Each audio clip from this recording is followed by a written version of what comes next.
LinkedIn Hiring Pro can't predict the future, but it can help you feel confident about future hires. Because Hiring Pro combines real-time insights and candidate data from the LinkedIn network with the criteria you've set for your role to deliver you a list of top-fit candidates. Businesses who use LinkedIn are 24% less likely to reopen a role in the next 12 months. Hire right the first time with LinkedIn Hiring Pro. Post a free job today at linkedin.com/quality.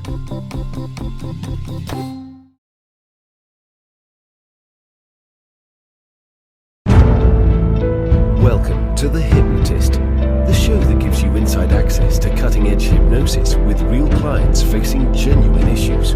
Brought to you by the hypnotherapist demanded by celebrities, CEOs, and even royalty, Adam Cox. These recordings took place live from Adam's clinic in London's world-famous Harley Street.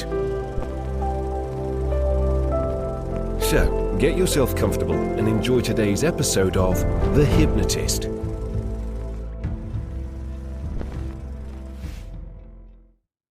Hi, it's Adam here. Now, if you get anxious a lot, or if you've had anxiety attacks or panic attacks, I think you might get some value from this because it was created for a client that, as a result of a tragedy many years before, they were in a state of hypervigilance. And it was a horrible situation that they were in, where in that moment, anxiety was a completely natural reaction. Someone died in the very situation that they were in. They were lucky to be alive. But because of that, there was a feeling of survivor's guilt and a feeling that maybe they didn't do enough. And that created a real hypervigilance that they have to be on guard for any danger. What was interesting, though, is that since that point, almost 99.9% of all of the anxiety that they experienced was a false alarm. It was an overreaction. It was the boy who cried wolf, and there was never a wolf.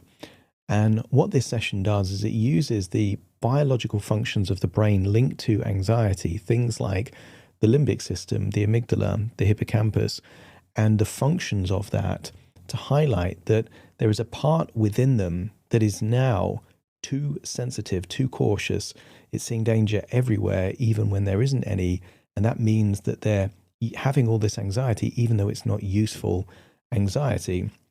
So it uses elements of suggestions about neuropsychology, but also parts therapy to say, well, what if either we give that overprotective part a bit of a break, or share the responsibility, or introduce a criteria so that we reduce the amount of false alarms.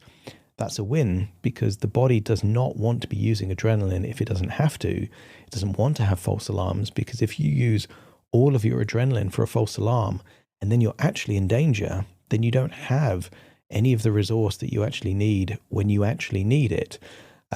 Just imagine if your fire alarm in your home or your smoke alarm in your kitchen went off, but it could only go off once per month. Just imagine that. And it goes off because you burn some toast, and then actually a few weeks later there's a fire, then actually the false alarm would have been detrimental. And that's how it does work with your adrenal system and the limbic system, is that you've got enough adrenaline for about 20 minutes. And people that have adrenal fatigue or have a overly sensitive anxiety system actually means that if they actually need it, they're probably not going to have the same resources as they would do if their brain was more discerning about when it actually had those reactions. So there's a bit going on here. I want you to think about where you feel anxiety in your body and how do you know that you're about to feel it and it's going to get worse. That's going to help you to get more value from this. And just imagine that if there was a part responsible for scanning for dangers, do you think that part within you currently is getting it about right? Are they too cautious or are they not cautious enough? And whatever it is, this session will help that part to recalibrate so that you get the right level of anxiety, almost repairing your radar. The best way to enjoy this session is to find a quiet, relaxing place, the kind of environment where you're not going to be distracted or disturbed, and then relax and enjoy the session.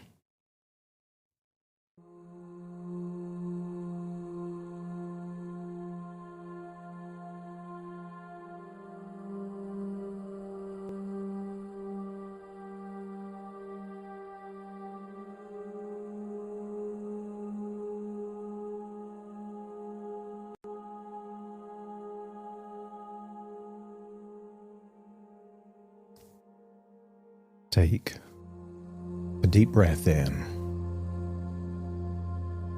As you breathe in a feeling of calm capability. And as you exhale, feel like it's activating a release valve. Any excess tension, stress, worries, or anxiety, just feel it leave your body in that outward breath.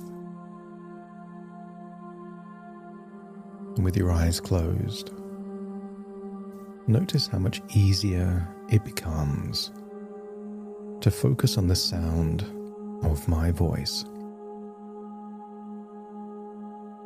That's it, breathing in through your nose and exhaling through the nose. Breathing in and breathing out. And the thing about breathing, you don't need to force it, to speed it up or slow it down.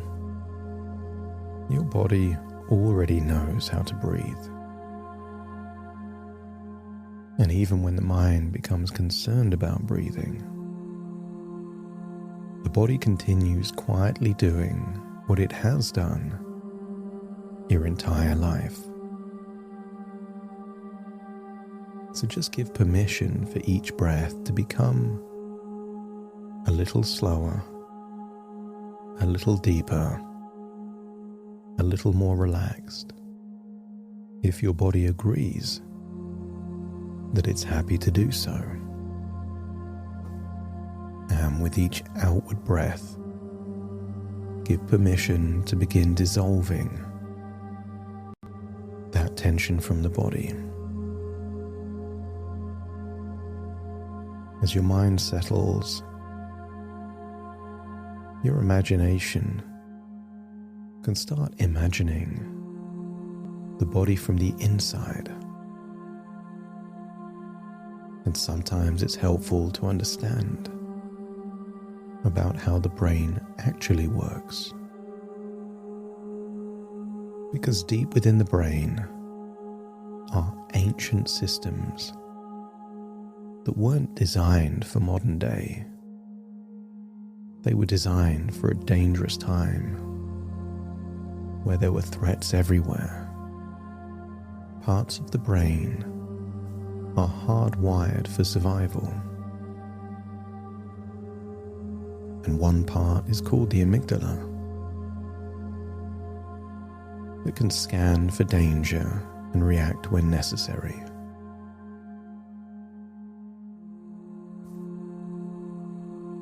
The amygdala is tiny, the size of a pea, right in the center of your brain. And then there's the hippocampus, a larger part right at the top of the brainstem, where it meets the spine. And this part stores memories and compares current experiences with past experiences. Because if something dangerous happened in the past, your brain tries to learn from it to keep you safe in the present. But what if an intense time from the past breaks the radar to give you false readings? Almost like an alarm system that is just too sensitive. I want you to get a feeling that that hippocampus, that amygdala, are all connected to something called the limbic system. And this system evolved long before modern life. Thousands and thousands of years ago. A time when detecting danger quickly could mean the difference between surviving and not surviving. And if that system detects what it thinks might be real danger, it activates adrenaline. Heart rate changes, breathing changes, blood flow shifts, and energy surges through the body, all designed for one purpose: survival, to keep you alive. And that worked very well for your ancestors thousands of years ago, when bears and wolves and tigers and other tribes could easily mean instant death. But fast forward to modern life, and the threats are rarely the kind that require running or fighting. And if there was a moment of real danger, then the limbic system could easily be too sensitive. A radar that treats every shadow as a possible threat and every sound as a possible danger, detecting things that are not actually dangerous. Being on public transport, confined space, or feeling like you can't leave in that moment. What if that triggers that life or death reaction when it isn't needed? And I want you to think about just how many false alarms you've experienced. And if you believe that your radar is broken, that your brain is activating as if there's real danger when there's very little threat or danger at all, just let me know by nodding your head. That's it.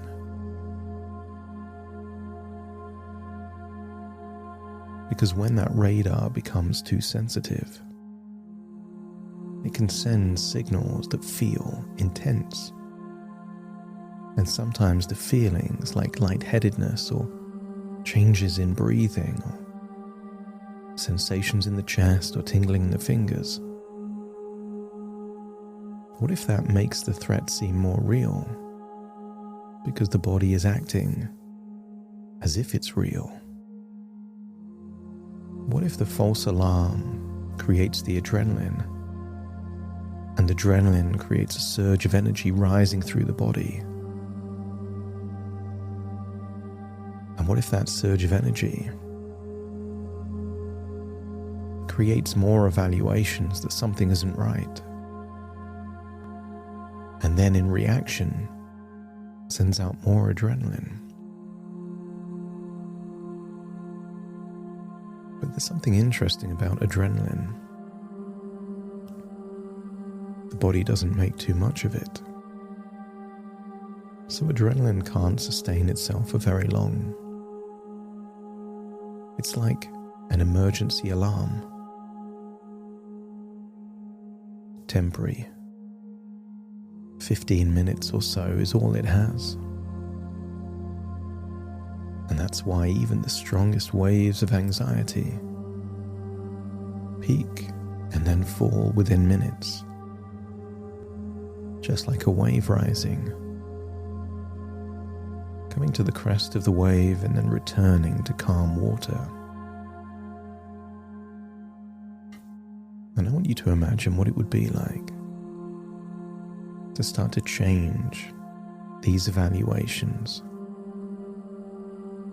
I want you to focus your attention toward your body, right in the middle of your chest, there behind the rib cage. And I want you to imagine a tiny white star vibrating with particles. It's powerful.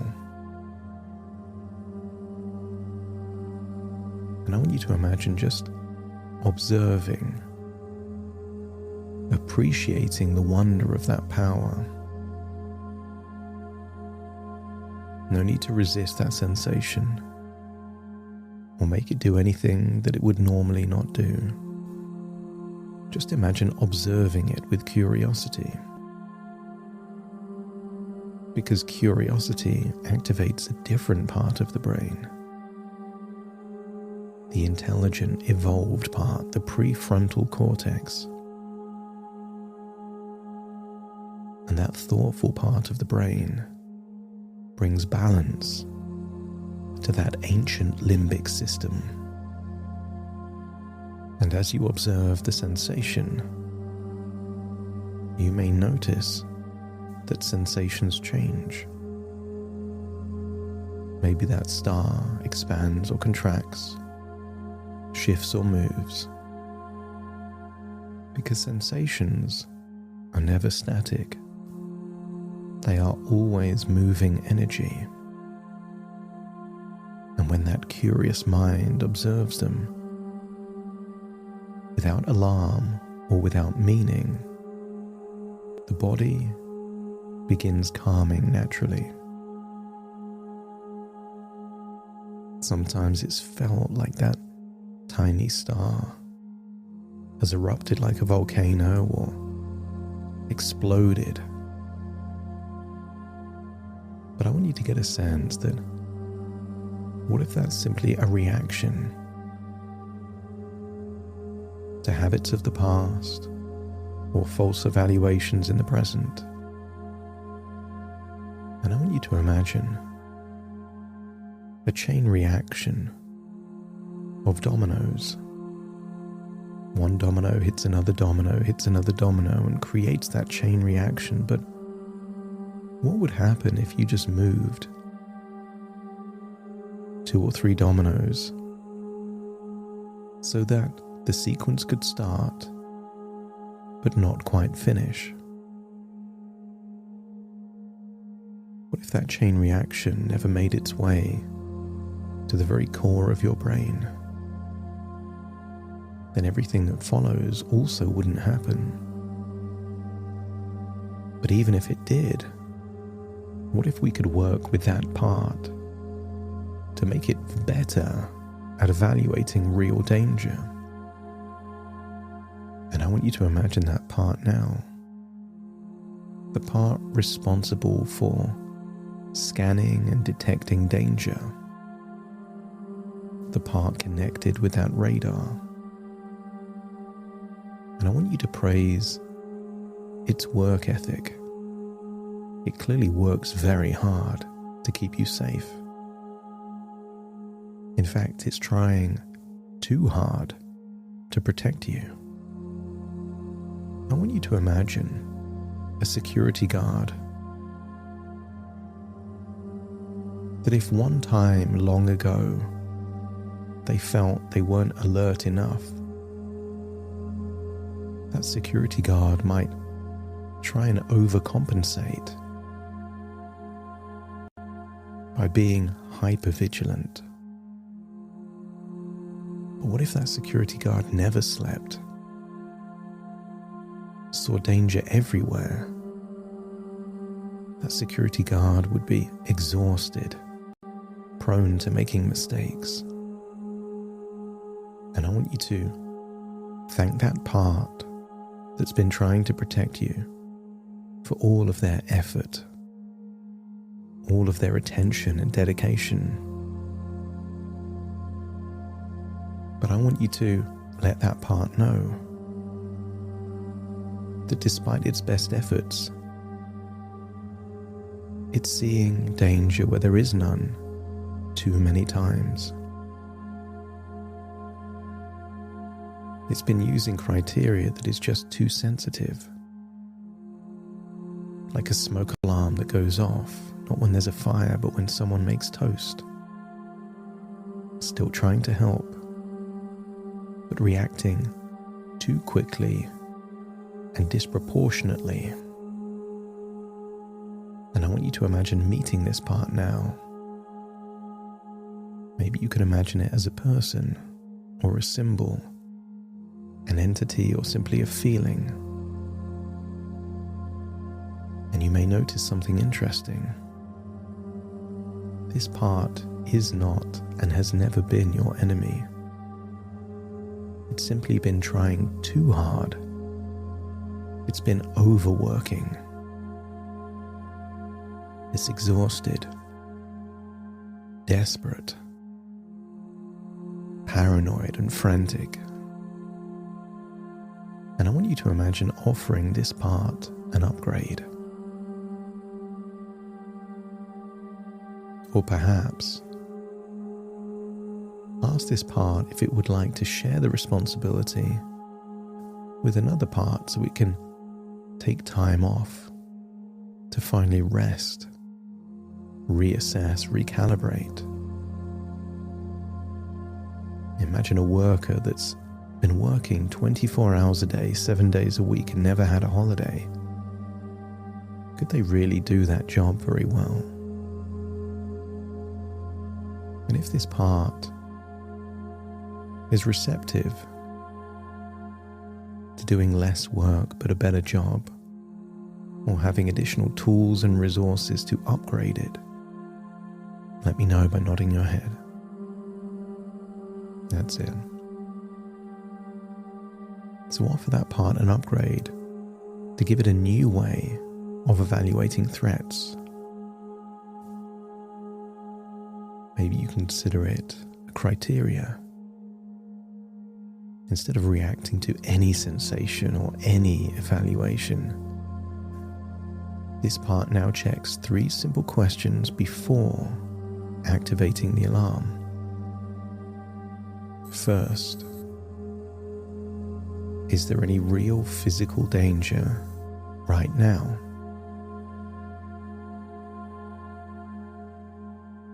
And maybe they have to back that up with evidence, like, what can you see? How do you know you're in real physical danger? And second, what's the probability of this real physical danger actually happening? If there is no danger, and even if there was, the probability is low,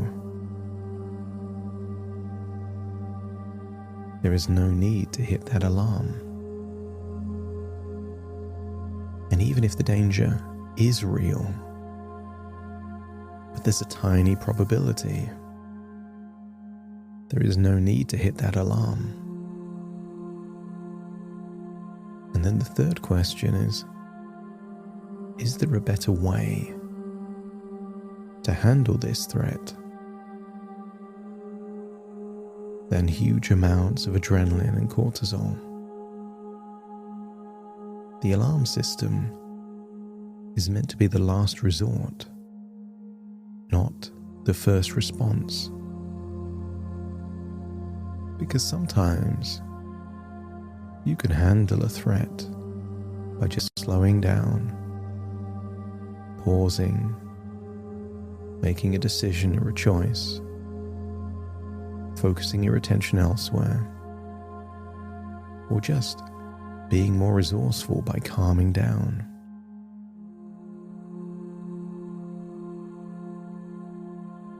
I want you to communicate again with that part and say, are they willing to meet the new criteria? The danger is real, the probability is high, and there are no other options to deal with it other than all of this adrenaline. And if all are true, then they have permission to hit the emergency alarm. But if they're not, then they will utilize the other resources like intelligence, decision-making, assessment, to deal with the situation in a different way. Being on public transport is not a physical threat. There's no high probability of danger, And even if there was, adrenaline doesn't make it better, it makes it worse. If that part agrees to that new criteria, and to share the responsibility with other, also highly capable parts, let me know by nodding your head. That's it. And then give it a holiday. It's been working non-stop for years. Ask it where it would like to go.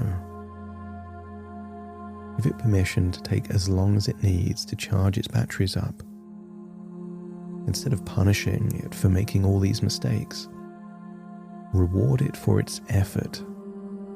It is, after all, been trying to keep you safe all this time, even if it was seeing danger where there was none.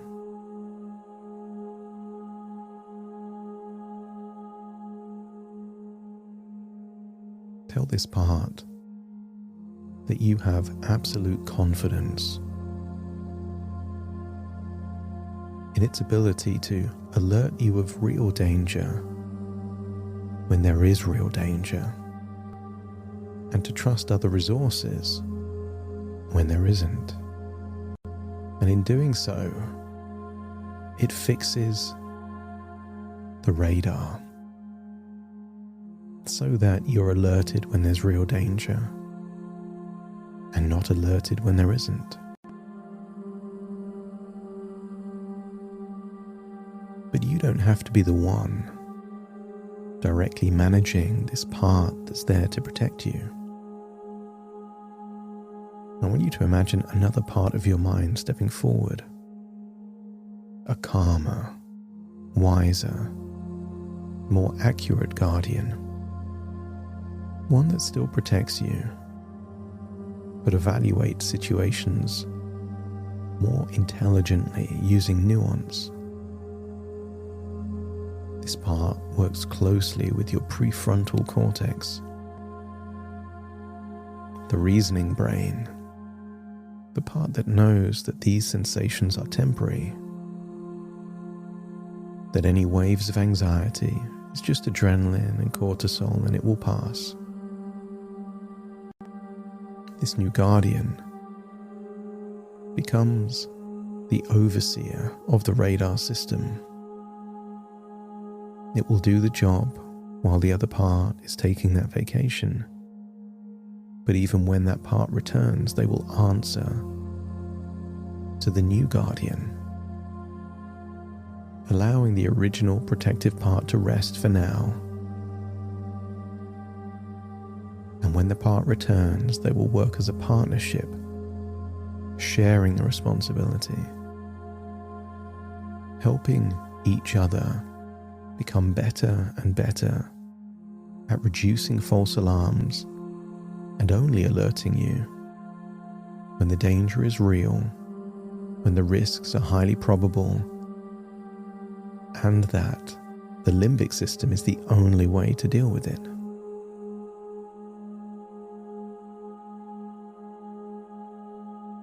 And let's go forward in time and test it. Imagine being in one of those situations, maybe a train, a bus, a plane, or a car in heavy traffic.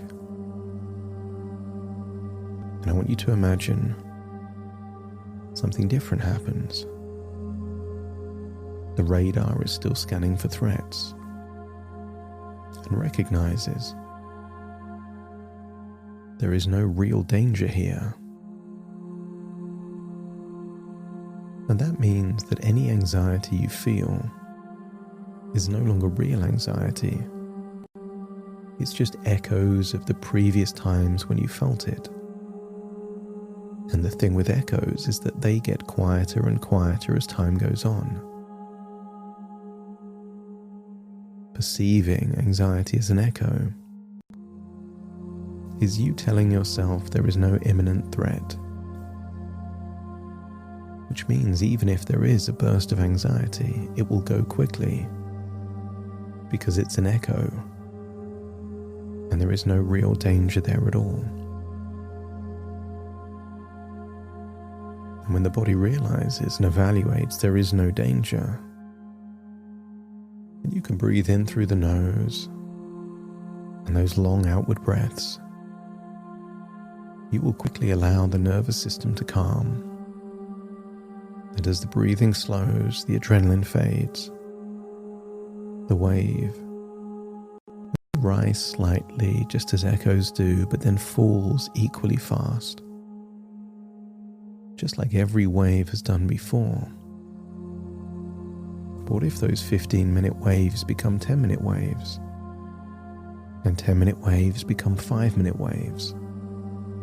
And 5-minute waves become 1 or 2-minute waves? And those small waves become just a few seconds and then nothing at all. And each time your mind experiences this pattern, your brain learns something new. Your neural pathways strengthen. The limbic system recalibrates. The radar becomes more accurate. And those situations that once triggered anxiety begin feeling easier, calmer, more manageable, because the brain has learned that those sensations are just temporary signals, and maybe even echoes of false alarms, not real danger.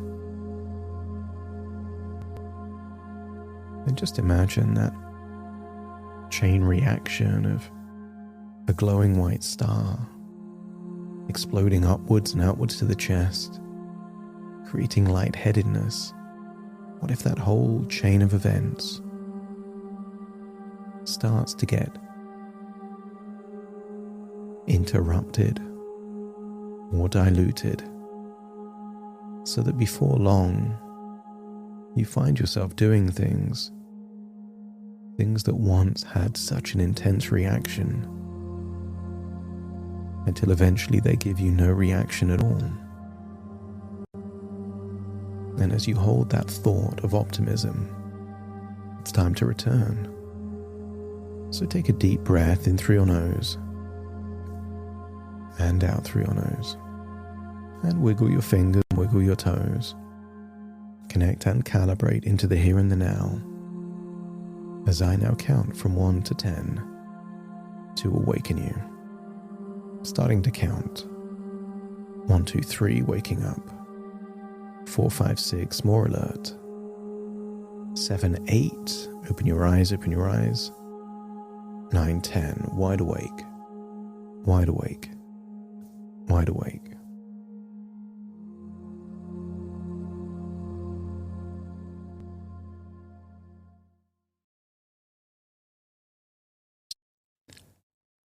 Thank you so much for joining me on today's episode of The Hypnotist. If you've enjoyed this episode or got some value from it, please give it a 5-star rating and review. And maybe you know someone that would also benefit from this particular episode, in which case share the episode with them so they can also get the benefit too. And if you would like to listen to this episode where it's just the hypnosis, so no intro, no outro, no explanation, just the hypnosis and completely ad-free, there will be a link in the description where you can subscribe at a very low cost and only get access to the hypnosis. So if that's of interest, please check that out. Thank you again for being a regular listener of The Hypnotist, and I'll see you again soon for more.